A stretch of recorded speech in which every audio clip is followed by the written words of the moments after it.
الموضوع بسيط جدا، كل اللي هنعمله ان احنا هنمشي على التعليمات اللي الدكتور هتوضحها لنا قبل وبعد السيشن. مش هنتعرض للشمس، مش هنستخدم اي مستحضرات تجميليه فيها كحول، مش هنستخدم اي كريمات غير الكريمات اللي الدكتور هتوصفها لك في السيشن علشان احافظ على بشرتي ناعمه وما يحصلش اي التهاب او غمقان.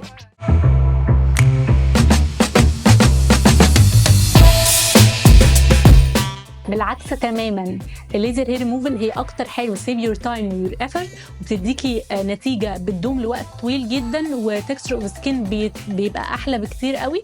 انا شخصيا بشوف الليزر هير ريموفل هو مش اختيار دلوقتي، هو احتياج لكل بنت وام في بدايه السيلف كير بتاعها.